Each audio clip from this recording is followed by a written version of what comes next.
신명기 5장 1절에서 6절까지 저와 여러분이 한 절씩 교독하겠습니다. 신명기 5장 1절입니다. 모세가 온 이스라엘 불러 그들에게 이르되 이스라엘아 오늘 내가 너희의 귀에 말하는 규례와 법도를 듣고 그것을 배우며 지켜 행하라. 2절 우리 하나님 여호와께서 호렙산에서 우리와 언약을 세우셨나니 3절 이 언약은 여호와께서 우리 조상들과 세우신 것이 아니요 오늘 여기 살아있는 우리 곧 우리와 세우신 것이라. 4절 여호와께서 산 위의 불 가운데서 너희와 대면하여 말씀하시매 5절 그때 너희가 불을 두려워하여 산에 오르지 못하므로 내가 여호와와 너희 중간에 서서 여호와의 말씀을 너에게 전하였노라. 여호와께서 이르시되 6절 나는 너를 애굽 땅 종되었던 집에서 인도하여 낸 내 하나님 여호와라. 아멘. 오늘은 신명기 5장 1절에서 6절 말씀 가지고 모세의 두 번째 강론, 모세의 두 번째 설교라는 제목으로 말씀 함께 나누기 원합니다. 모세는 1장에서 4장까지 이 광야의 여정, 그동안에 이제 자기가 이제 죽음을 앞두고 있죠. 그래서 40년 광야의 여정을 회고하면서 너희 부모 세대와 같이 불순종하고 불평하지 말라 이렇게 권고하고 난 다음에 이제 시내산에서 받았던 40년 전에 시내산에서 받았던 조상들이 받았죠. 1세대가 죽은 1세대가 받은 율법에 관해서 또 하나님의 말씀에 대해서 다시 재해석하면서 설교하고 있습니다. 특별히 4장 44절에서 49절은 1장 1절에서 5절을 다시 재정리한 내용이죠. 그러면 이 5장에 나오는 이 하나님은 어떤 분이십니까? 4절과 5절입니다. 여호와께서 산 위의 불 가운데서 너희와 대면하여 말씀하시매 그때 너희가 불을 두려워하여 산에 오르지 못하므로 내가 여호와와 너희 중간에 서서 여호와의 말씀을 너희에게 전하였노라. 4절 5절의 말씀을 보면 호렙산에서 처음에 이 십계명을 받을 때 출애굽한 1세대 다 지금은 죽어 없는 거죠. 신명기를 받는 것은 출애굽한 2세대니까 이 1세대와 언약을 맺으실 때 산 위에 불 속에서 말씀하셨다는 거예요. 그리고 모세를 중간에 두고 모세를 통해서 이스라엘 백성에게 말씀을 전하겠습니다. 왜 그랬습니까? 그것은 백성들 때문에요.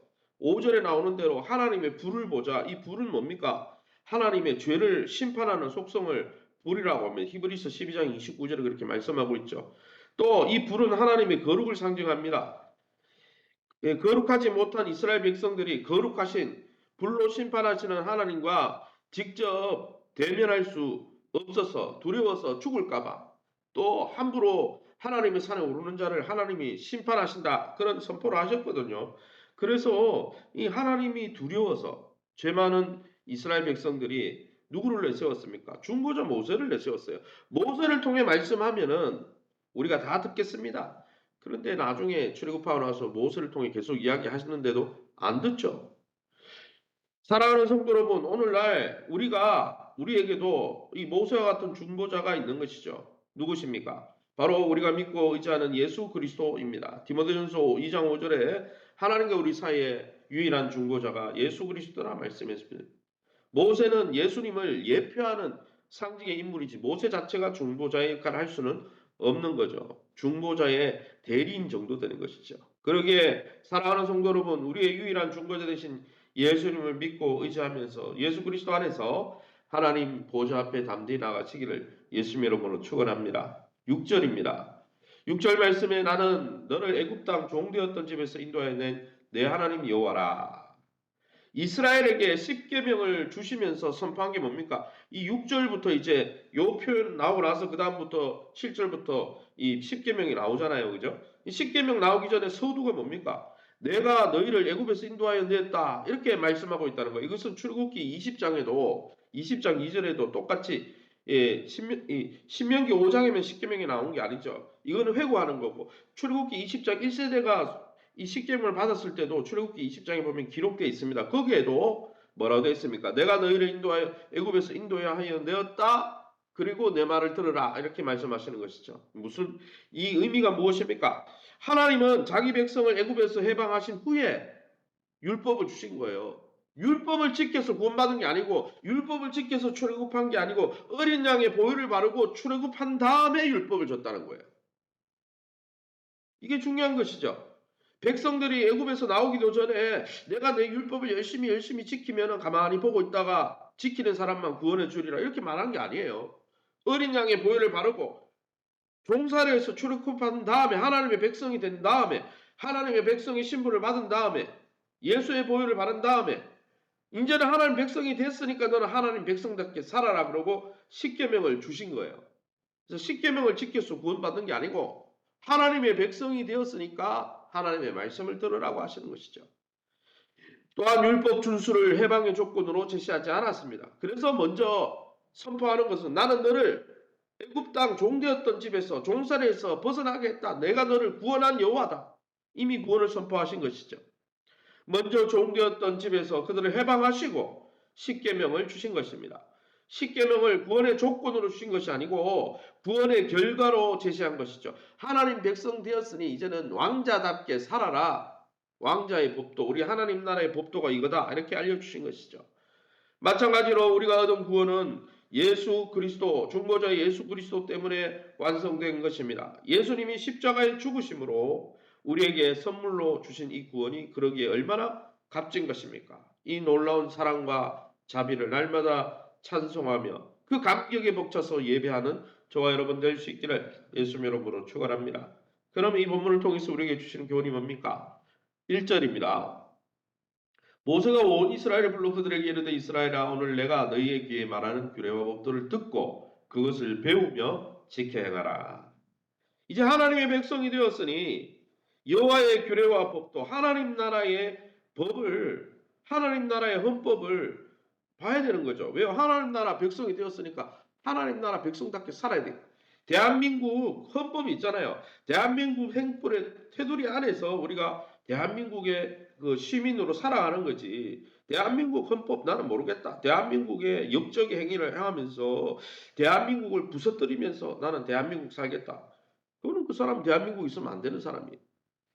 여러분 그러기에 하나님 나라 백성이 되었으면 하나님 나라의 법, 여호와의 말씀을 잘 듣고 배워야 하는 거예요. 왜요? 우리가 하나님 나라 백성이 되기 위해서가 아니고 이미 되었기 때문에 하나님 나라 백성이 되었으니까 하나님의 나라 시민답게 살아가야 되는 거죠.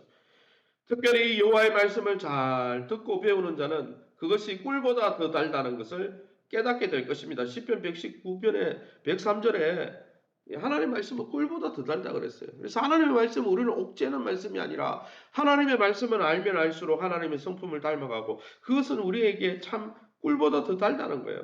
하나님이 주는 놀라운 기쁨이 있다는 것이죠.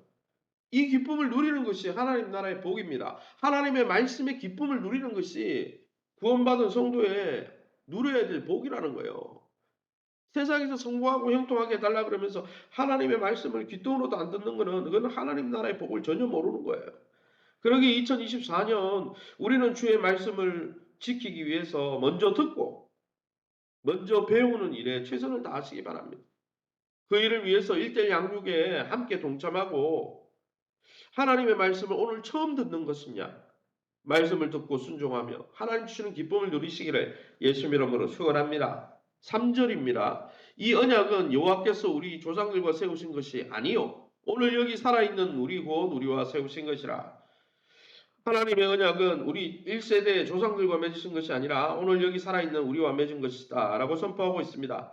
하나님의 말씀은 어느 특정 세대 1세대만을 위해서 주신 말씀이 아니라 하나님을 믿고 따르는 온 공동체를 위해서 주신 말씀이다. 그래서 1세대가 언약을 맺었지만 2세대에게 적용이 되는 것이죠. 사랑하는 성도 여러분, 우리는 하나님의 말씀을 지금도 살아계셔서 나에게 하시는 말씀으로 듣고 있습니까? 하나님의 백성의 첫 번째 복은 하나님의 통치에 귀를 기울여 순종하는 것입니다. 하나님은 하나님의 말씀을 통해 성령을 통해 우리에게 통치하시는 것이죠.